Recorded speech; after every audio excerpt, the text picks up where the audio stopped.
meses, né, que passaram aqui ano passado. Para quem não sabe, eu estava internado, estava em estado grave na internado, eu tive tuberculose.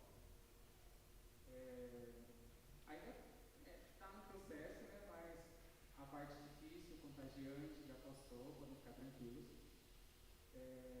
Mas enfim, há uns 3 anos atrás, lá em 2018, mais ou menos, foi o momento que eu saí da igreja. Cheguei na minha fase adulta, achei que estava no momento de aproveitar a minha vida, que eu não tinha aproveitado a minha fase da adolescência. E aí eu falei, pronto, vou sair da igreja e vou curtir a vida.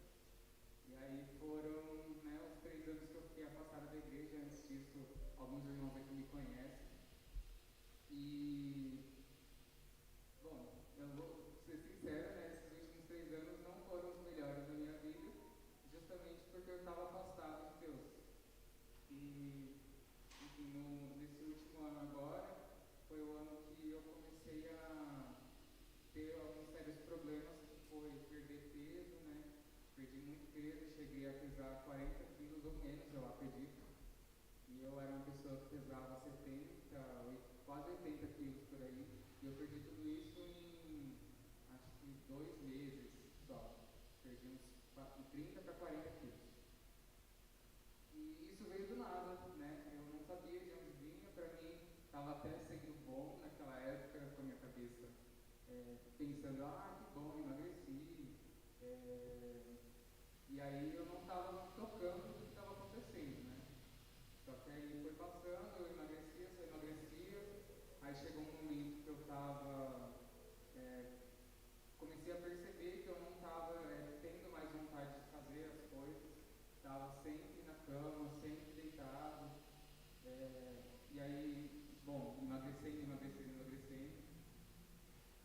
E aí eu suava muito, né? Eu falei pra minha mãe até, eu suava à noite, assim, rios e rios de suor.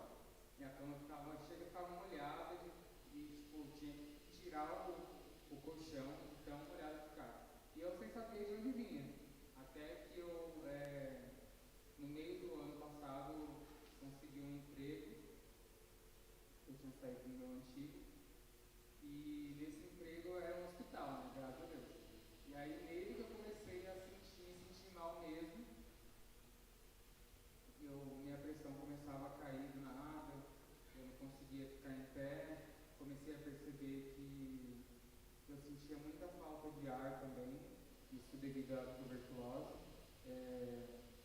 Um detalhe que eu não acabei esquecendo é que eu comecei a fumar também, né, nesse tempo que eu saí da igreja. E eu estava num vício assim de fumar quase um maço de cigarro por dia. Isso em pouco tempo, né, que eu saí. E com certeza estava fazendo muito mal para mim, né? E aí eu cheguei a esse nível.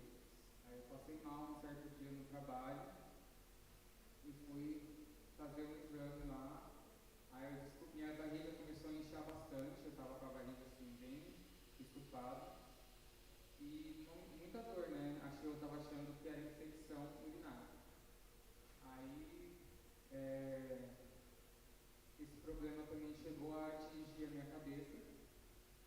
Eu tive alguns, vamos dizer assim, surtos, né? Mentais.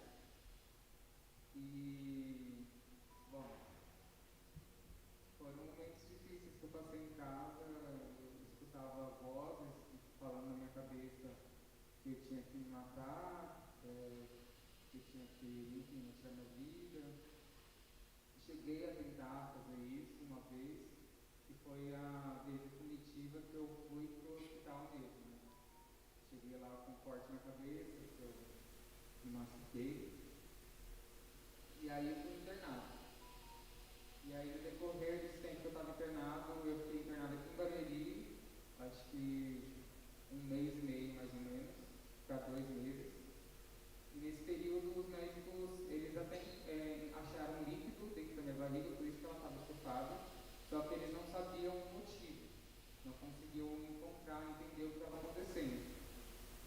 E aí para descobrir eu tinha que ir para outro hospital, que foi lá na Moca, lá em São Paulo.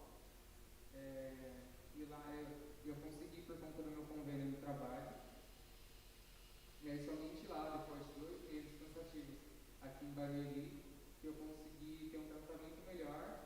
E aí descobri que eu estava com tuberculose na região do abdômen, tuberculose pleural. E ela estava atingindo todos os meus órgãos internos aqui, né? Fígado, rim, pâncreas, fora o inchaço. É também o meu pulmão, né? Foi o mais danificado. Eu cheguei a precisar da maquinazinha para respirar, não conseguia sair da cama, estava debilitado mesmo, assim. E aí, Deus conseguiu me tocar lá no hospital, né? Graças a Deus eu tenho uma mãe muito fiel a Deus, que sempre esteve orando por mim, sempre esteve intercedendo, pedindo oração também para os familiares, para os irmãos aqui, pessoal que ela conhece, que também louva a Deus. E Deus começou a agir, né, na minha vida desde o hospital. Isso desde pessoas que vinham falar comigo do nada, Deus tem algo para a sua vida, Deus vai te curar, isso sem saber o que estava acontecendo, né? Deus mandou eu falar com você. Tem uma enfermeira que veio falar comigo que ela estava cuidando de mim, da minha alimentação, e ela pediu para me dar um abraço, falou que sentiu muito no coração de me dar esse abraço, falando que Deus me amava, que ele estava com saudade do seu filho. E aí, nesse momento eu comecei a lembrar dos momentos que eu passei aqui na igreja. Aí vem aquela saudade, né?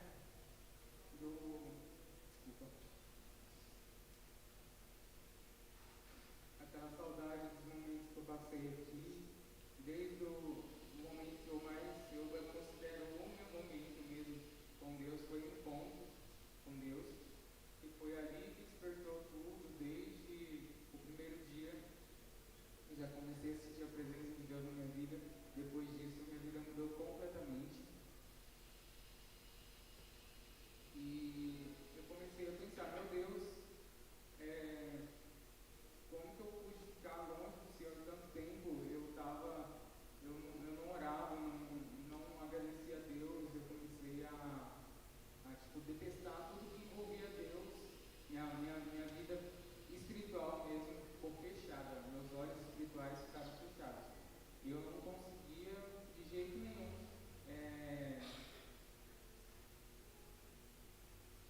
nem agradecer a Deus, não me sentia grato, não sentia vontade de buscar.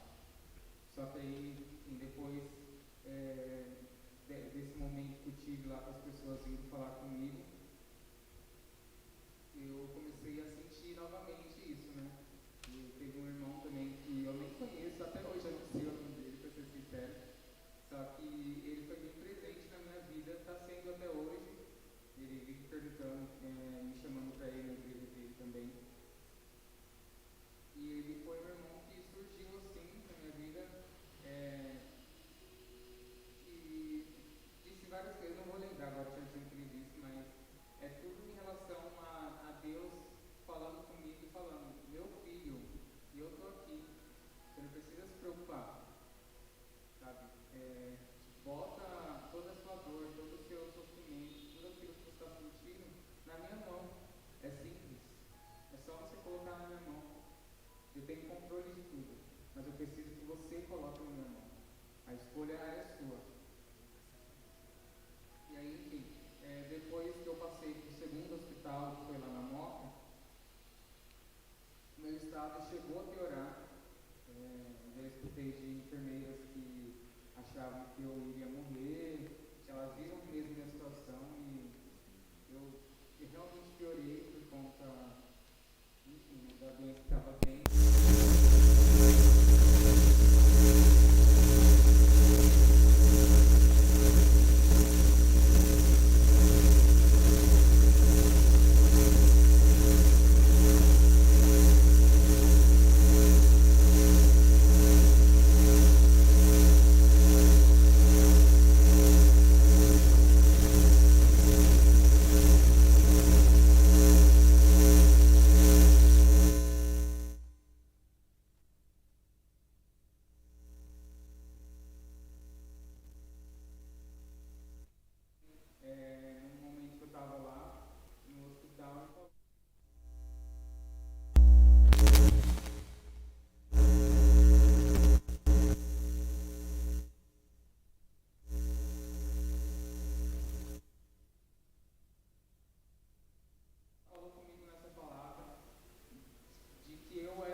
debilitado, sem chances de voltar, né? O médico fala até hoje, eu ainda falo com ele fala que não sabe se o que aconteceu, quem que olha por mim, mas que esse cara me ama muito, porque não tinha, realmente ele não achava que tinha chance para dar certo, mas graças a Deus estou aqui falando com vocês hoje. Então, enfim, minha história basicamente é isso. É, Deus é maravilhoso, né? Eu estou conseguindo falar com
hoje é o dia de uma oração alcançada.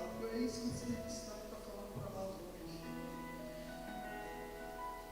Oh Deus querido, Deus que nos ama, Senhor Deus, ainda que nós, ó Deus, muitas vezes erramos os nossos caminhos, erramos o alvo, mas hoje, Senhor Deus, o Gustavo está aqui, Senhor Deus, porque o Senhor o levantou mais uma vez, porque o Senhor o amou, porque o Senhor nunca abriu mão da vida dele, e hoje, Senhor Deus, o Senhor está usando a vida dele para nos abençoar, como um canal, ó Deus, de bênção nas tuas mãos. Nós oramos, ó Deus amado, pela vida do Gustavo, nós cremos na cura, Senhor Deus, na restauração completa, Senhor Deus, nós cremos que o Senhor ainda vai usar a vida do Gustavo poderosamente para abençoar, ó Deus, uma geração de jovens, Senhor. Ó Deus, nós profetizamos isso sobre a vida dele, ó Deus, porque o Senhor disse que os dons e a vocação, o Senhor, ó Deus, não tirou da vida dele, Senhor. Pelo contrário, Senhor, o Senhor ainda vai usá-lo de maneira extraordinária diante, Senhor Deus, de muitos filhos pródigos, Senhor Deus. Nós oramos pela vida dele, pela família, pela Maria, Senhor Deus. Ó Deus, derrama da tua unção sobre a vida dela, Senhor Deus. Essa amada filha do Senhor, Deus, que o Senhor tem guardado. Livra, Senhor Deus, a vida dela, ó Deus, das investidas do inimigo. Ó Deus, abençoa a vida da tia Rosa, Senhor Deus, continua dando a ela força, continua dando a ela providência, ó Deus, continua dando a ela restauração. Ó Deus, abençoa a vida da Alice, Senhor Deus amado, que ela seja ali, ó Deus, como uma coluna de intercessão, Senhor Deus, naquela casa. Ó Deus, que essa família, ó Deus, de levitas, Senhor Deus, que o Senhor, ó Deus, os use de maneira poderosa, Senhor Deus, e os cubra, ó Deus, com o teu amor, em nome de Jesus. Amém e amém e amém. Que Deus abençoe você grandemente. Que Deus abençoe você, Gustavo, de maneira extraordinária. Deus continue te usando em nome de Jesus. Em nome de Jesus. Deus abençoe, cara. Pode sim. Pega o meu aqui, ó. Só quero deixar uma coisa aqui pra igreja. Esse tempo todo que eu tive afastado, eu estava no hospital. Foram momentos muito difíceis para mim, para minha família. Eu incomodei muita gente que eu conhecia, muitos irmãos. A única coisa que veio na minha cabeça foi: ora por ele. Eu não tinha para onde correr. Aí eu falei: vou ligar. Liguei para muitos irmãos. Eu liguei para a pastora, liguei um monte de gente. Liguei para a Andressa, liguei. E na minha cabeça estava ligando: ora para meu filho, ora para meu filho, ora para meu filho. E eu sempre, toda vez que eu vinha ministrar aqui, eu sempre lembrava do Gustavo.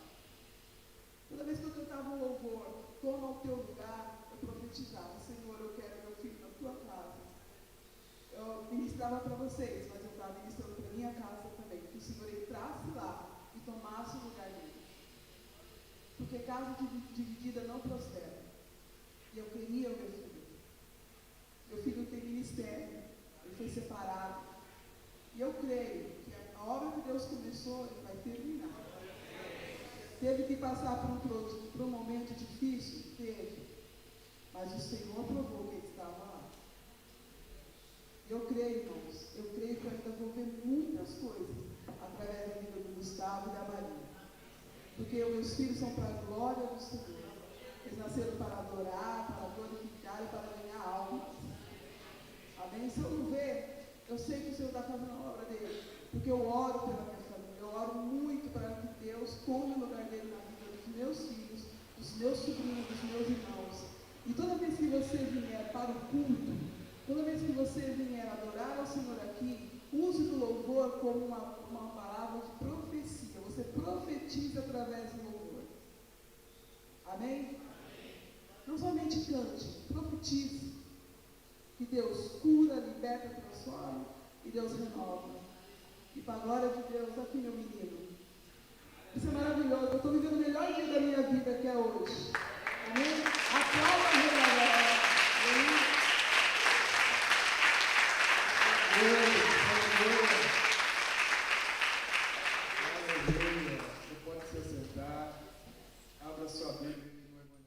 Mateus, capítulo 24. Aí quando acontece umas coisas dessas, eu fico perdido aqui agora, o que eu faço? Deus é poderoso, né, irmãos? Jesus, Ele é o Senhor da igreja, Ele é o Senhor do culto, da condução do culto, é Jesus que conduz, é o Espírito Santo. Mas vamos lá, eu vou correr aqui, Mateus capítulo 24, nós vamos ler somente 3 versículos, mas eu quero falar hoje um pouquinho sobre isso que acontece com o crente, que às vezes ele se afasta, né? Na verdade, é exatamente isso que Deus colocou no meu coração para mim falar hoje, que às vezes a gente se afasta. Mas como vencer isso, né? Como nós que julgamos estar em pé, como nós podemos cuidar para que nós não caiamos? Em Mateus capítulo 24, versículo 12, nós vamos ler o 12, 13 e o 14. Eu vou ler e os irmãos acompanham, por favor. Todos acharam? Diz assim: e por se multiplicar a iniquidade, o amor de muitos se esfriará, de quase todos. Aquele, porém, que perseverar até o fim, esse será salvo. E será pregado este evangelho do reino por todo o mundo, para testemunho a todas as nações, então virá o fim.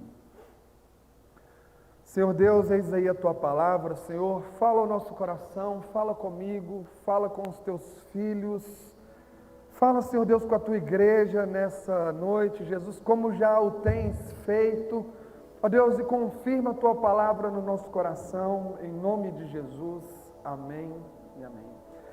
Irmãos, nesse capítulo 24, Jesus ele está anunciando, né, os sinais que precederiam a sua segunda vinda. Jesus está anunciando, né, os sinais da sua vinda. Por que isso era importante? Quando você vai receber uma pessoa na sua casa, normalmente ela tem que dar um sinal que ela está chegando. Ela tem que anunciar que ela está chegando na sua casa. Ela tem que, pelo menos, se você mora em casa, ela tem que apertar a campainha. A campainha é um sinal, é um anúncio que essa pessoa está chegando à porta da sua casa. E Jesus agora ele está mostrando os sinais que precederiam a sua volta, que anunciariam a sua volta. E ele anuncia sinais, guerras, rumores de guerras, filhos contra os pais, pais contra filhos, doenças, pestes, enfim, todas essas coisas que a gente está sujeito neste mundo. E Jesus, quando ele chega no versículo 12, ele diz, olha, e por se multiplicar a iniquidade, ou seja, a injustiça, o amor de muitos se esfriará. Jesus ele está dizendo que um dos anúncios da sua volta, da sua vinda, seria uma grande apostasia. Uma apostasia de proporções mundiais, que, como está escrito lá no livro de João, de Apocalipse, capítulo 17, algo que deixou, quando João viu essa apostasia, ele ficou espantado, admirado, porque quando ele olhou para aquilo, muitos cristãos que amavam a Deus estavam se apostatando da fé. Apostasia, na verdade, em outras palavras, quer dizer afastar-se de Deus, deixar a Deus, é olhar para a sua própria vida e falar, agora eu vou viver a minha vida longe de Deus. Isso é apostasia. E quando nós olhamos para um quadro como o do Brasil, quando a Milene e eu e alguns jovens na nossa igreja, a gente saía para a praça lá em Belo Horizonte para evangelizar. Isso no início, antes da gente casar e no início do nosso casamento, a gente fazia isso muito numa praça, muito movimentada lá em Belo Horizonte. E dificilmente a gente abordava uma pessoa que não tinha conhecimento de Jesus. Era muito difícil, eu estou falando aqui do início dos anos 2000. É muito difícil a gente abordar uma pessoa que já não tinha passado pela igreja, que já não tinha sido evangelizada, mas que agora estava longe de Deus. Hoje, então, se nós sairmos, dificilmente no Brasil nós vamos encontrar uma pessoa que nunca ouviu falar de Jesus, que não tenha passado por pelo menos umas 2 ou 3 igrejas. E de repente a gente sai nas ruas para conversar com as pessoas e a pessoa fala: não, eu estou longe de Deus, eu resolvi me afastar da igreja, eu resolvi abandonar Jesus, porque eu estou muito bem no conforto da minha casa e Jesus, Ele me abençoa lá na minha casa mesmo, eu não preciso de Deus. Isso é apostasia. E Jesus está alertando sobre uma grande apostasia de proporções mundiais. Segundo o censo do IBGE, nós somos hoje, nós não, né? Nós temos hoje 40 milhões de apóstatas. 40 milhões, trocando a palavra para melhor entendimento, 40 milhões de desviados. 40 milhões de pessoas que passaram pela igreja e hoje abandonaram a igreja. Isso é 25% da população do nosso país. É uma grande apostasia. Lá em Lucas, capítulo 11, vamos ler rapidamente, Lucas capítulo 11, versículo 24. Jesus, ele pinta um quadro do que é, na verdade, a apostasia. Lucas capítulo 11, versículo 24, a partir do 24. Gostaria que os irmãos acompanhassem aí. Quando, porém, o espírito imundo sai do homem, ele anda por lugares áridos, procurando repouso e não achando, diz: voltarei para minha casa de onde saí. E tendo voltado, a encontra varrida e ornamentada. Então vai e leva consigo outros 7 espíritos piores do que ele, e entrando habitam ali, e o último estado daquele homem torna-se pior do que o primeiro. É um versículo muito conhecido nosso, principalmente daqueles que já passaram pelo encontro com Deus. E não só daqueles que passaram pelo encontro com Deus, aqueles que já passaram e fizeram aquela peça de teatro, né? Você fez a peça de teatro? Quem fez a peça de teatro no encontro com Deus aqui? Conhece muito bem esse versículo aí, né? No encontro com Deus, a gente coloca lá a vítima. Não vou contar tudo não. Não vou contar tudo não. Não pode contar. Agora, a metade da igreja passou pelo encontro com Deus 30 vezes. Orlando, quantas vezes você passou no encontro com Deus, Orlando? 23 vezes, não pode contar. Vou dar spoiler do filme de 1994.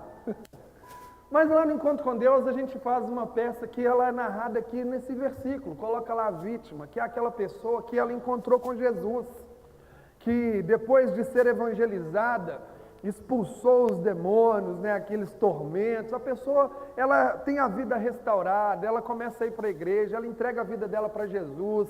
Jesus a limpa, ela tem sede da palavra, ela ora, ela é batizada com o Espírito Santo, porém o tempo vai passando. Agora, irmãos, isso é uma experiência de muitos de nós. Todos nós aqui, nós tivemos uma experiência, um encontro com Jesus. Ele limpou essa casa, Ele limpou esse corpo, Ele limpou minha mente. Eu fui lavado pela palavra de Deus. Meus pecados foram perdoados, os nossos pecados foram perdoados. Porém, num dado momento, às vezes a gente não vigia. É a falta de vigilância. E nessa falta de vigilância, algumas coisas vão acontecendo. A Bíblia fala assim que quando o espírito mau, ele anda por lugares áridos, né? Ele vagueia por aí, mas quando ele volta e ele encontra uma oportunidade, uma brecha, um vacilo. Na verdade, Satanás, ele está constantemente procurando uma brecha para ele entrar nessa casa que está limpa. E esses 7 espíritos, esses 7 demônios, nada mais são do que 7 situações, 7 consequências do pecado. E eu não vou nem perder muito tempo falando, né? Eu vou falar rapidamente, porque na verdade eu quero falar o seguinte: como nós podemos vencer isso daí? Como nós que julgamos estar em pé, nós podemos vencer a apostasia? Como é que eu vou deixar de cair? Eu preciso estar de pé, eu preciso estar fortalecido, eu preciso vencer essa grande apostasia, para que eu não seja mais um na estatística dos 40 milhões. Lá em Gênesis, assim que o homem pecou, Deus procura o homem, né? E ali ele vai mostrando algumas consequências do pecado. Lá em Gênesis, a partir do capítulo 3, assim que a Eva ela prova daquele fruto, e ela dá o fruto para Adão, e Adão prova do fruto, e o homem pecou, a Bíblia fala que todos os dias, no finalzinho da tarde, Jesus ia ali, é o próprio Jesus mesmo, pré-encarnado, Jesus ia lá visitar o homem. E quando Deus chegou lá para visitar o homem, no finalzinho da tarde, o homem ele tinha se escondido. E Deus fala para ele assim: Adão, onde estás? E Adão, Deus não encontra Adão no lugar de sempre. E Adão ele tinha se escondido porque ele estava com vergonha. É a primeira consequência do pecado, é um desses 7 espíritos, é um espírito de vergonha. Você sabe quando a gente se envolve às vezes com o pecado, a gente tem vergonha de Deus, a gente tem vergonha de orar, a gente tem vergonha de se ajoelhar, mas como que eu vou chegar diante de Deus? Olha o estado em que eu me encontro. É esse espírito de vergonha. Então, os 7 espíritos, piores do que o primeiro. Tem vergonha de orar. Como é que eu vou subir no altar? Como é que eu vou cantar? Como é que eu vou pregar? Como é que eu vou chegar lá na igreja, levantar minhas mãos? Eu tenho vergonha. Logo depois Deus fala para ele: Adão, onde estás, Senhor? Ele responde: Senhor, eu ouvi a tua voz no jardim, tive medo e me escondi. Eu fiquei com vergonha. E Deus começa a falar com ele ali, lá em Gênesis capítulo 3, versículo 17, Deus vai falar assim: olha, agora Adão, porque você comeu dessa árvore, que eu falei para você não comer, maldita é a terra. Deus nunca amaldiçoou o homem, mas Deus amaldiçoou a terra por causa do pecado, é um espírito de maldição. Às vezes a gente se envolve com pecados recorrentes na nossa vida. Aquela pessoa que foi livre lá das drogas, foi livre do álcool, aquilo lá sempre vai perseguir ela. É um espírito de maldição na vida daquela pessoa, que persegue a vida da pessoa. Mas como que eu vou ficar livre disso daí? Como que eu vou me afastar? Como eu não vou cair nisso de novo? Sabe, irmãos, lá em Gênesis 3,18, Deus vai falar para o homem assim: olha, a terra vai produzir espinhos. É uma das consequências do pecado também, desse afastamento de Deus. Sabe, o espinho ele representa um negócio muito interessante. Quando eu era criança, na minha casa, eu morava em Belo Horizonte, e assim, meu bairro era o final de Belo Horizonte. Depois do meu bairro era uma mata, era uma fazenda, mata, e assim.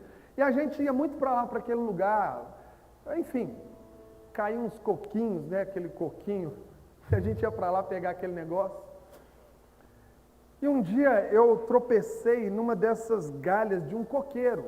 Não sei se é coqueiro, né? Sei lá, tinha uns coquinhos lá, uma daquelas galhas caiu, eu tropecei, bati a ponta do meu dedão. E tinha um espinho naquilo dali. E no mesmo dia, eu tirei aquele espinho. Só que eu acho que uma ponta do espinho ficou lá dentro, na ponta do meu dedão. E por anos eu sentia esse espinho na ponta do meu dedão. Anos! E era interessante que crescia pele por cima, como se fosse um calo. E eu tirava aquilo ali com um alicate de unha, procurando, né, o espinho. E eu achava que tinha encontrado e tirado. Mas a pele crescia e depois o espinho me atormentava de novo. Por anos, olha, mais de 10 anos esse espinho ficou aqui. Se você perguntar como ele saiu, eu não sei. Eu acho que ele saiu.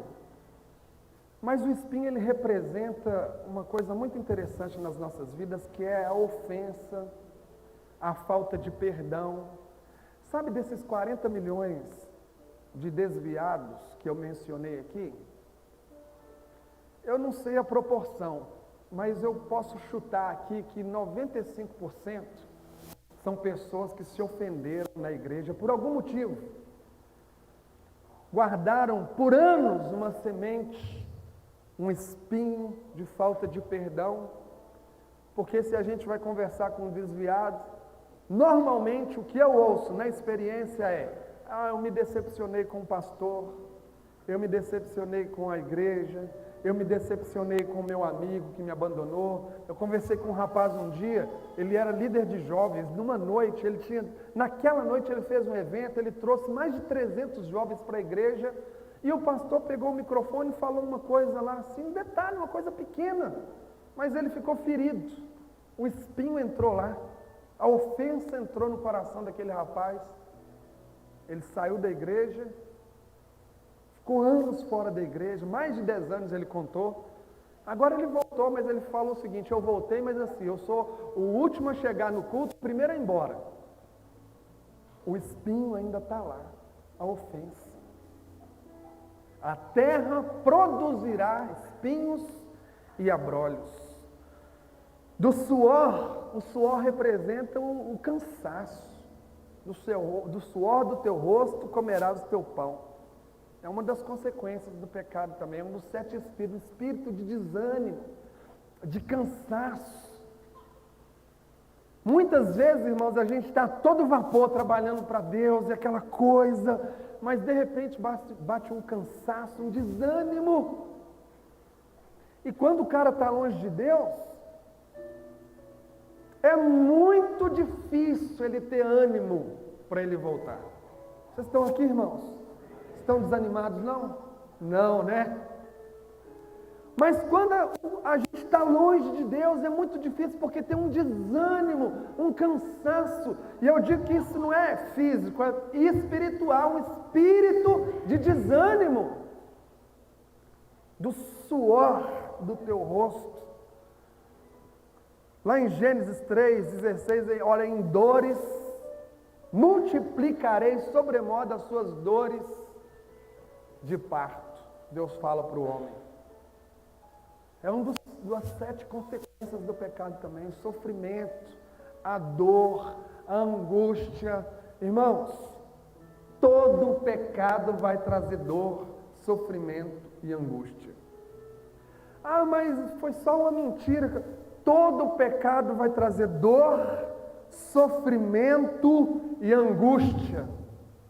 O homem longe de Deus, por um tempo, pode parecer que ele está muito feliz, que ele está alegre, que ele está vivendo uma vida muito boa, que ele está crescendo, que ele está prosperando, mas todo pecado vai trazer dor, sofrimento e angústia, falência, desestruturação da família, abandono. É isso que o pecado vai fazer.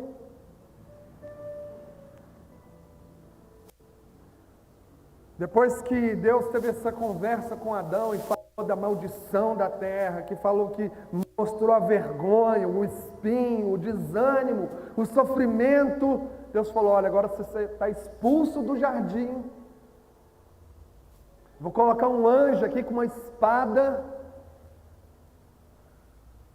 A espada fala de separação, fala de morte, fala de sofrimento, de derramamento de sangue, de brigas, de dissensões, de facções e, por fim, a morte.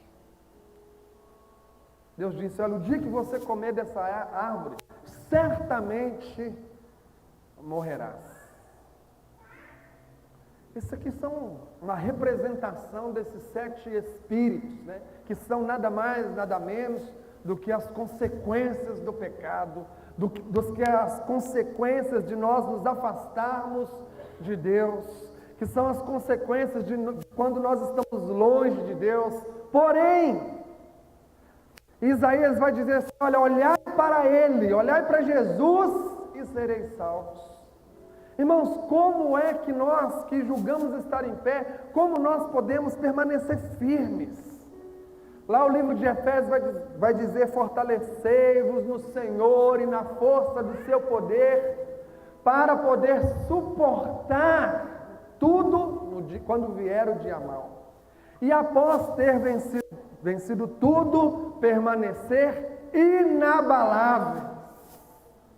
Como que eu posso vencer a vergonha? Como eu posso vencer o sofrimento, a dor, a espada, as divisões, os espinhos? Meu Deus, como é difícil nós vencermos. E o Evangelho fala justamente disso, de nós perdoarmos as ofensas. E a gente tem quase 40 milhões de pessoas que não perdoaram as ofensas. Como é que nós podemos ficar livres? Eu preciso olhar para Jesus. Eu preciso olhar para o glorioso propósito que eu tenho nessa terra. Eu e você, um glorioso propósito de conduzir pecadores à salvação. Esse é o nosso propósito, é isso que me mantém de pé. É isso que, quando eu olho para qual propósito Deus nos escolheu, é isso que nos mantém firmes. Eu não venho à igreja para fazer pequenas coisas. Você não vem à igreja simplesmente para você levantar suas mãos, cantar um louvor, ouvir alguma palavra. Não, meu querido irmão, o seu propósito, ele vai além disso daí. O seu propósito é glorioso, é apresentar o Evangelho, ainda que sem palavras, é declarar ao mundo que você serve a um Deus, que Ele é fiel, que Ele é poderoso, que Ele é guerreiro nas batalhas, que Ele é vencedor. Esse é o seu propósito, é ser um pequeno cristão aqui nessa terra, é declarar as glórias do Evangelho através da sua vida, é declarar que você é um vencedor, assim como Cristo venceu, que você não vai se deixar abalar por causa dessas coisas, por causa das mentiras de Satanás. É mostrar que você está de pé por causa do sangue de Jesus, porque Ele perdoou os seus pecados, e porque você ama Jesus, e você não vai cair naquele mundo de novo. É para isso que você vem à igreja. Você vem à igreja, meu querido irmão, para declarar que você é um filho de Deus. E eu irei por aí, não é isso que nós cantamos? Mostrando essa identidade: eu sou filho de Deus. Eu não sou um boneco, um fantoche nas mãos de Satanás, não. Eu sou imitador de Cristo. E Cristo, desde a sua infância, Ele era um bebê. Herodes o perseguiu, mandou matar aqueles bebês, mas Jesus venceu Herodes ainda sendo um bebê. Herodes tentou matá-lo, mas pelo poder do Espírito Santo, Jesus foi preservado.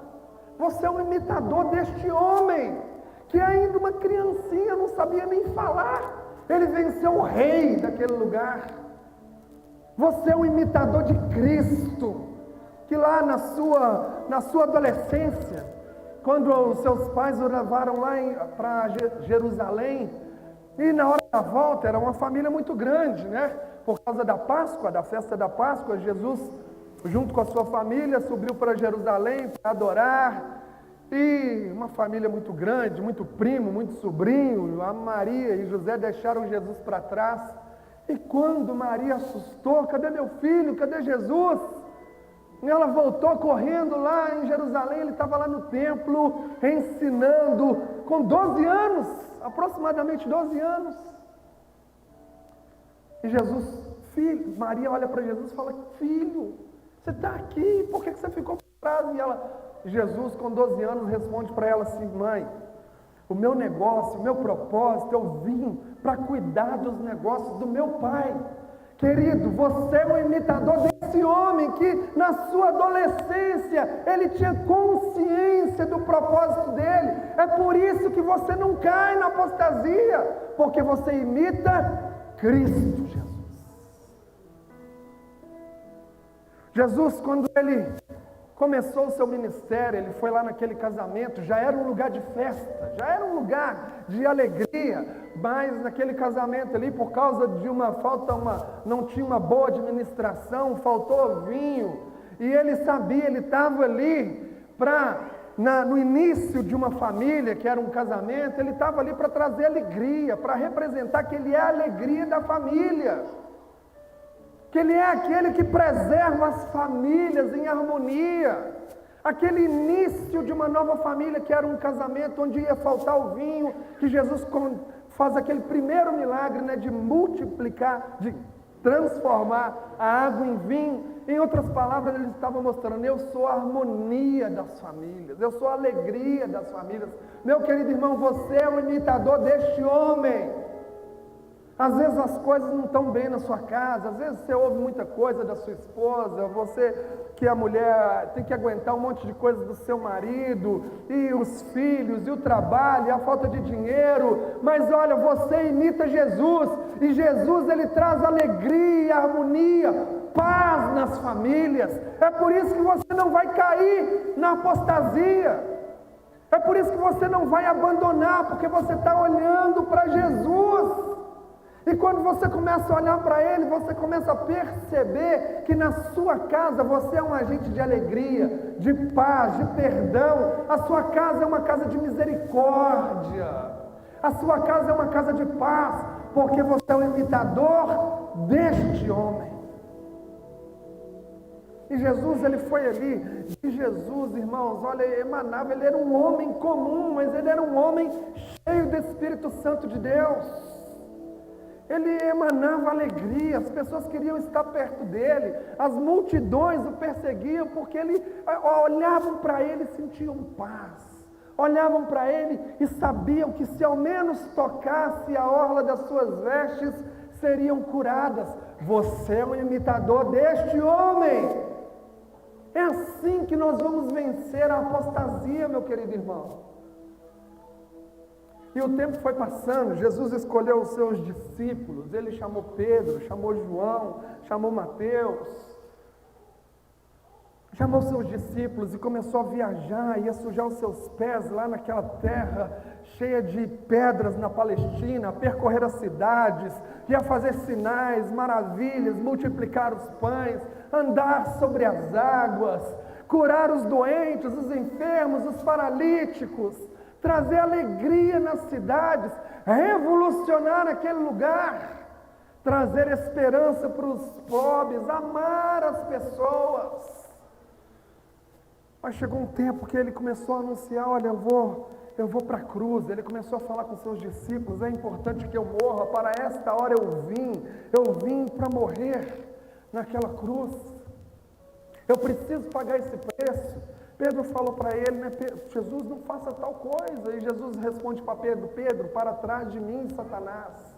Você não cogita das coisas de Deus, você está cogitando das coisas do homem. É necessário que eu vá para a cruz, porque eu preciso carregar e remover as consequências do pecado, a morte. Eu preciso tirar a vergonha, a maldição, a dor, o sofrimento, a angústia. Para esta hora eu vim. Jesus foi traído, vocês conhecem a história? Naquela última ceia, Jesus estava lá no Sinédrio com seus discípulos, e Judas, ele se levanta, e Jesus fala para ele: vai depressa, faz o que você tem que fazer. Ele levanta, pega as suas coisas e vai, sai daí, e nunca mais ele vai encontrar Jesus com vida. Judas vai diante dos sacerdotes de Anás e Caifás, e ali eles cogitam, eles tramam para prender a Jesus. Naquela madrugada de quinta-feira, eu já falei várias vezes sobre isso daqui, mas naquela madrugada de quinta-feira, Jesus é preso lá no Getsêmani, e ele é conduzido até a casa do sumo sacerdote. Debaixo da casa do sumo sacerdote tinha uma espécie de prisão, e ali Jesus, ele é espancado. As pessoas começam a cuspir no rosto de Jesus.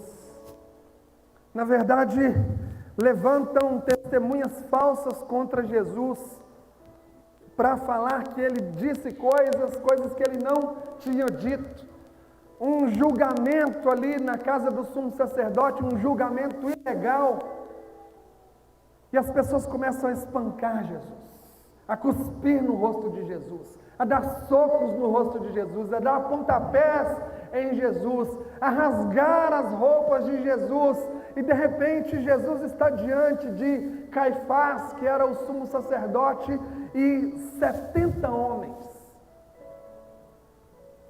Era o sinédrio, composto pelos anciãos, era uma espécie de tribunal.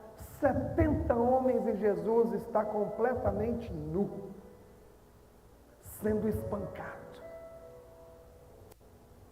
Só que Jesus ele era diferente de muita gente, porque ele, como judeu, ele era circuncidado, e ele estava ali nu, diante de mais de 70 pessoas, sendo espancado. Você já passou uma vergonha dessa, meu querido irmão?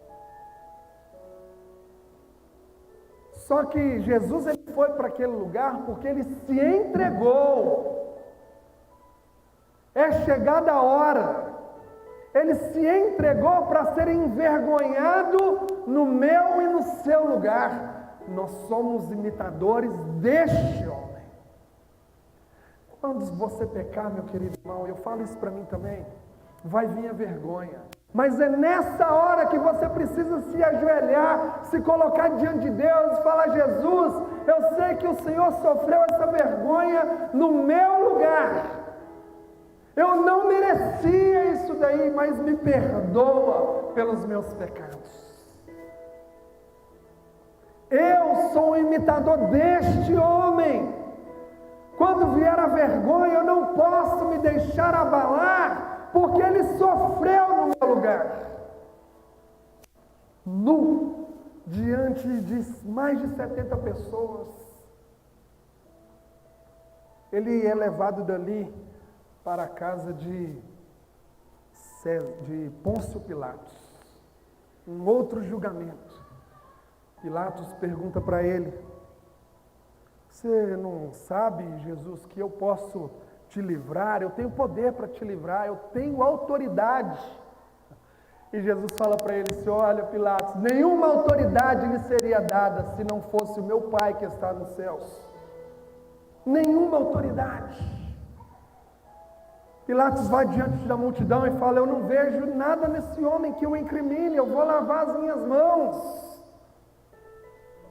Pilatos chega até, mas a multidão clamou: crucifica, crucifica Jesus, crucifica Jesus, crucifica Jesus.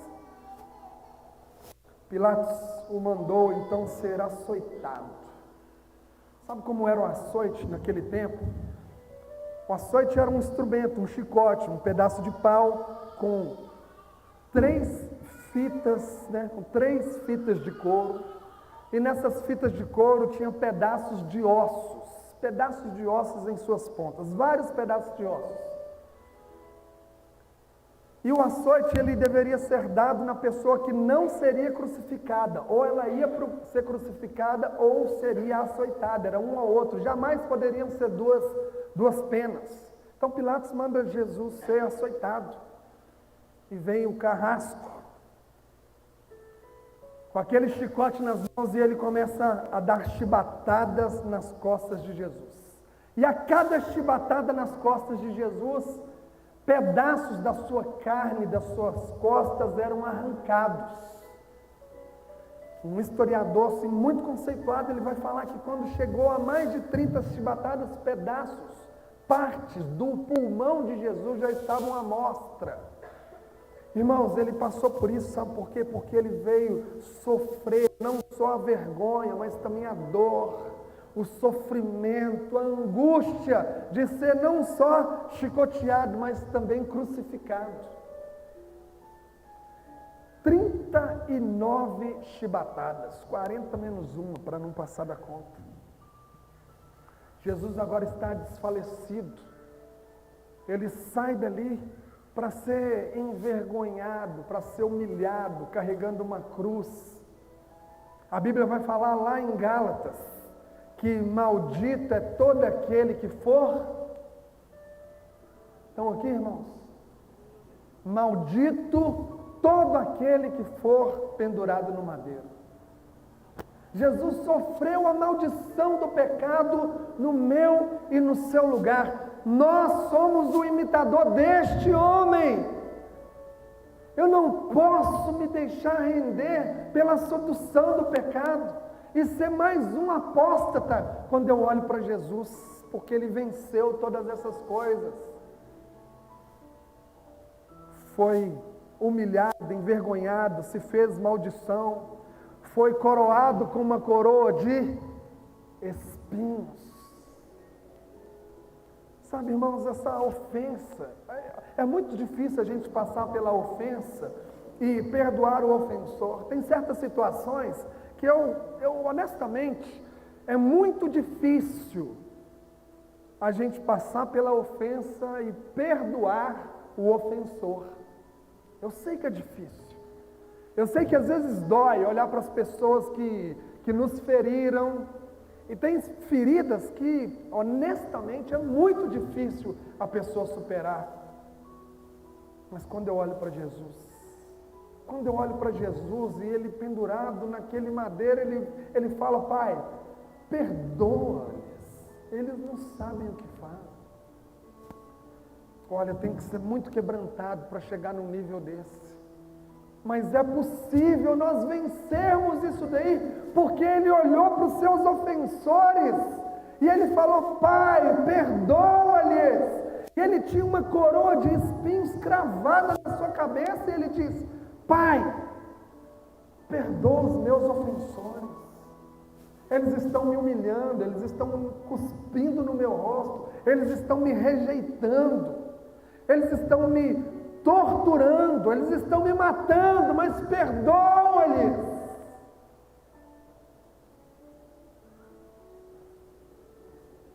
Jesus venceu a vergonha, Ele venceu, Ele se fez maldição e Ele venceu a maldição.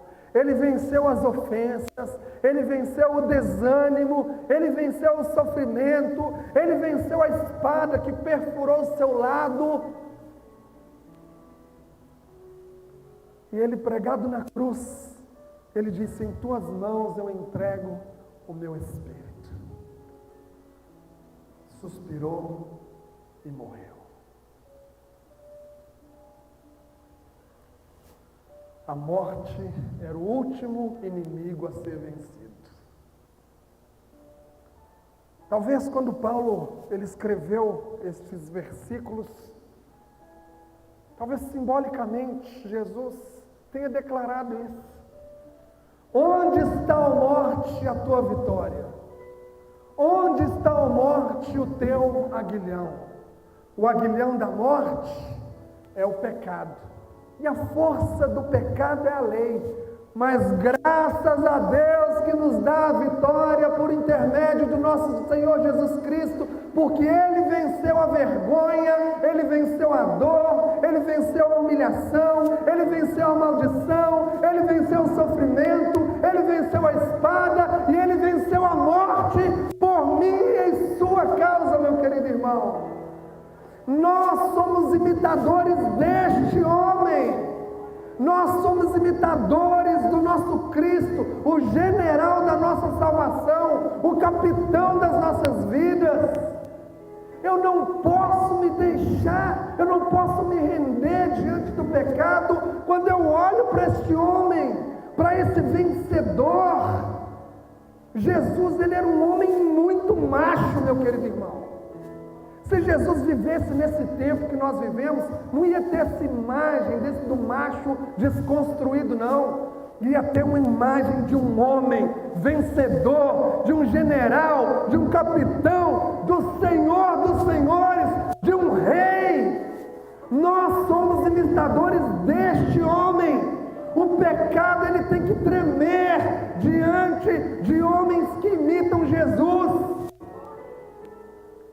Nós não podemos nos render quando nós olhamos para Jesus. E Isaías vai dizer: olhai para Ele, olhai para Ele, olhai para Jesus e sereis salvos. Olhai para Ele e vocês vão permanecer firmes. Irmãos, às vezes a gente tem uma imagem de Jesus de um fraco. Não, Ele não é um fraco.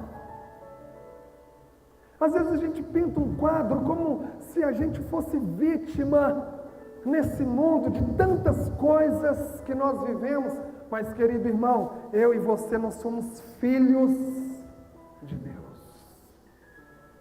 Em Gálatas vai dizer o seguinte: durante o tempo em que o herdeiro, ele é escravo, ele não tem privilégios, ele tem os mesmos privilégios que o escravo, porque ele está debaixo de tutores. Mas, vindo a plenitude dos tempos, Deus enviou o seu Filho, nascido de mulher, nascido sob a lei, ou seja, Deus enviou um modelo, enviou um varão. Deus mostrou que nós somos filhos de Deus, que nós não fomos feitos para fazer pequenas façanhas evangélicas, não. Nós não fomos feitos para viver debaixo de um jugo de escravidão do pecado. Nós não fomos feitos para vivermos humilhados, acuados, desanimados. Não, meu querido irmão. Nós fomos feitos filhos de Deus, à imagem e semelhança do varão perfeito. Nós, quando Cristo voltar, nós reinaremos com Ele. E que postura você vai ter de um derrotado, de um homem amedrontado, que tinha que ficar longe das situações da vida, porque senão cairia? Não!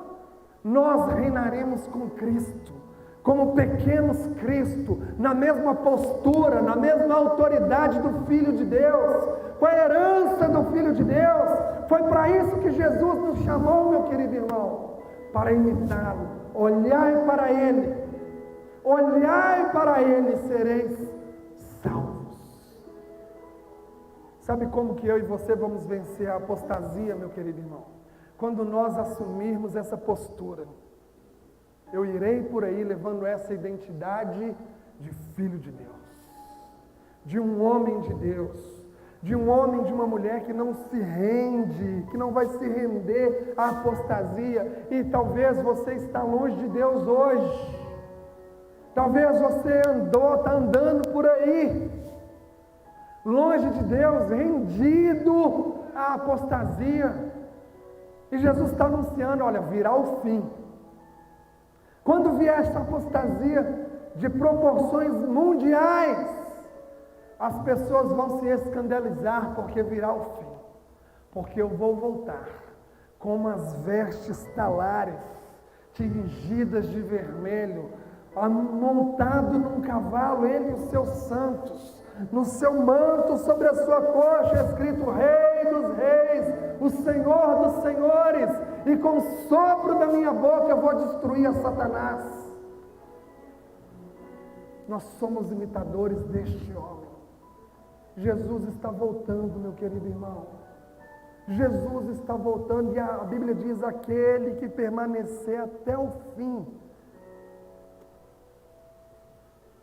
aquele que permanecer até o fim, esse será salvo. Esse será salvo. Talvez o seu amor está se esfriando.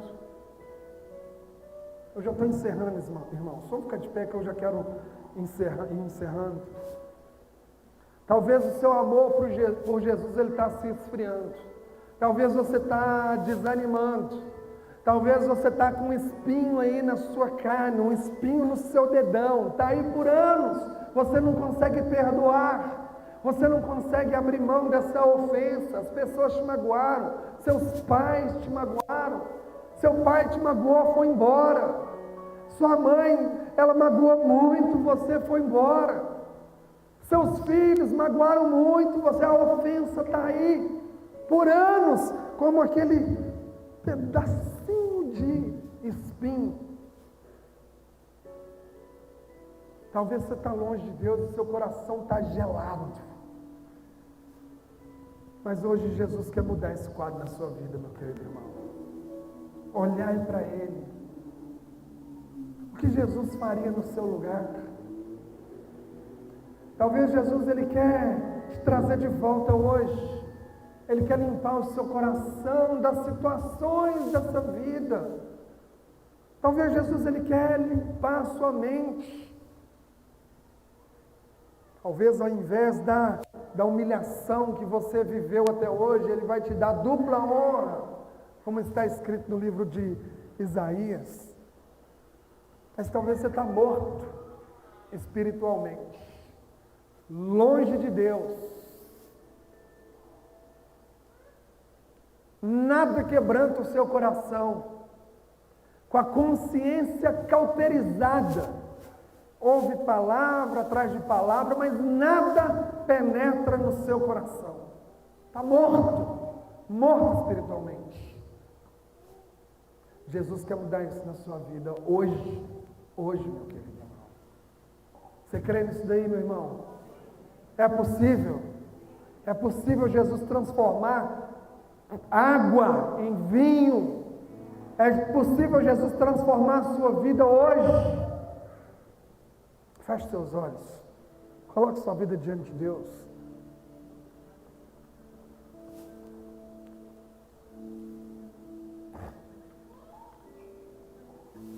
Vai orando, meu querido irmão. Coloque sua vida diante de Deus. Talvez você está mal, mas a igreja é lugar de transformação, é lugar de mudança. É um barco onde Jesus está. E Jesus, ele está tranquilo, está em paz, mas se você levantar sua mão e falar, Jesus, me socorre, ele vai te socorrer. Ele vai ao encontro da sua vida. Mas Jesus, eu estou com vergonha até de orar, porque eu fiz coisas terríveis. Olha, não importa o que você fez, meu querido. Não importa o que você tenha feito. O sangue de Jesus é poderoso para perdoar os seus pecados. Ah, Senhor, mas eu estou sofrendo, Senhor. Estou sendo humilhado. Jesus pode transformar a sua vida. Deus de glórias, Deus de glórias. Enquanto nós cantamos, você vai colocando e vai orando, vai colocando a sua vida diante de Deus.